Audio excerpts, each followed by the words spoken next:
Sebelum Anda dapat ayat 20, Anda harus hidupi dulu ayat 14 sampai ayat 19.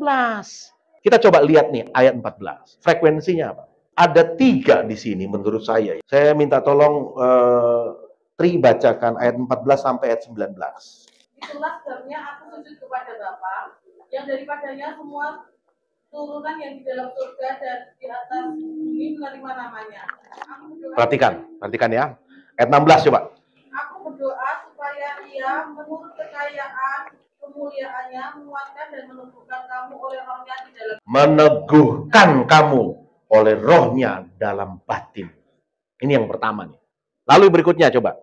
Aku berdoa supaya kamu bersama-sama dengan segala orang kudus dapat memahami betapa lebarnya dan panjangnya dan tingginya dan dalamnya kasih. Dapat mengenal kasih itu sekalipun Ia melampaui dalam mengenal. Yang kedua adalah aku berdoa supaya kamu memahami betapa lebarnya, dalamnya, tingginya kasih Kristus itu. Dan dapat mengenal kasih itu. Ini frekuensi ya. Kalau saudara nggak sampai di situ, saudara nggak akan nikmati ayat 20. Itu maksud saya. Yang ketiga, frekuensi yang ketiga apa? Dan dapat mengenal kasih itu sekalipun Ia melampaui segala pengetahuan.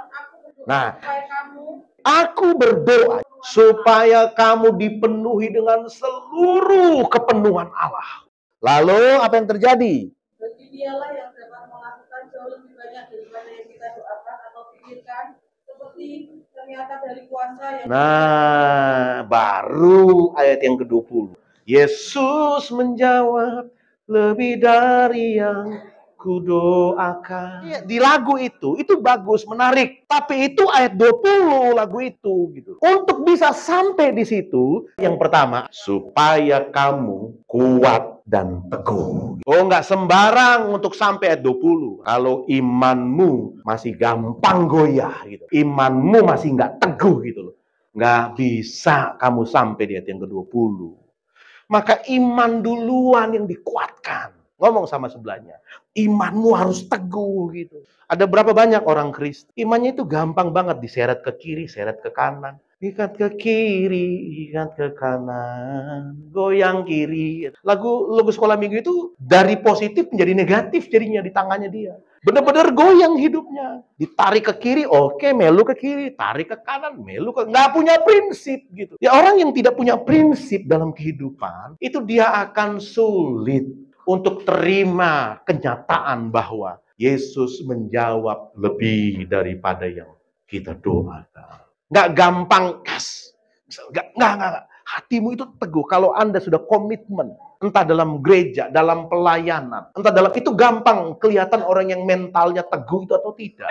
Makanya yang perlu kita latih dulu adalah keteguhan. Pak, tolong doakan saya supaya saya diberkati. Harusnya kita doakan dulu dia begini, kayak Paulus. Yang Paulus doakan pertama kali adalah, Tuhan, aku berdoa supaya jemaat di Efesus punya mental yang teguh dan kokoh dalam iman. Mereka berakar dalam kasih. Itu dulu yang didoakan. Kita ketemu, Pak, tolong doakan saya supaya saya sembuh, Pak. Pak, tolong doakan saya supaya saya diberkati, Pak. Gini, saudara harus dudukkan dia.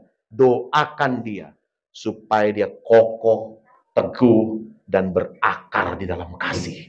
Yang kedua, kamu dapat mengenal.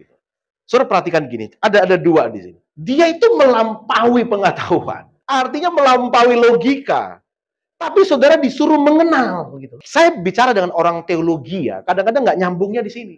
Karena orang teologi ya, itu selalu pengen diketahui dulu, baru dia mau percaya. Dia pengen bukti-bukti empiris dulu tuh. Dia pengen bukti-bukti secara logika dulu tuh. Baru dia menerima. Belum tentu, Pak. Nggak semua bisa dibuktikan secara logika. Tritunggal sampai sekarang itu nggak pernah bisa dibuktikan secara logika. Gitu. Dan tidak semua harus dibuktikan secara logika. Nah, saudara perhatikan gini. Kalau saudara berjalan tuh, lalu dengan logika terus gitu, oke lah, boleh saja. Saya nggak anti logika. Tapi saya bilang gini, melampaui logika itu beda dengan bertentangan dengan logika. Sekali lagi ya, melampaui logika dan bertentangan dengan logika itu beda. Apa itu beda? Apa itu bertentangan dengan logika? Bertentangan dengan logika itu memang dari awal. Dia nggak cocok dengan logika. Dari awal memang nggak pas gitu. Tapi kalau melampaui, ada satu kesempatan. Dia bisa dijelaskan dengan logika.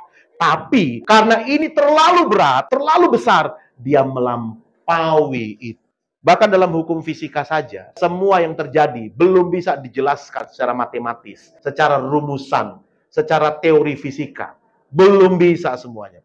Nah, makanya Alkitab berkata, jangan sandarkan hanya kepada logika. Itu maksudnya. Yang pertama tadi, saudara harus kuat. Itu frekuensi yang pertama. Yang kedua, waktu Anda berjalan makin naik ke atas, jangan selalu hanya mengandalkan kepada logika berpikir. Sebab kasih itu melampaui logika, kata Alkitab. Melampaui pengetahuan. Karena dia melampaui pengetahuan itu, gitu. Kadang-kadang membuat kita bingung, gitu ya. Ini firman ini gimana ya? Tapi dengar, Alkitab berkata, kamu mengenal kasih itu. Itu keren.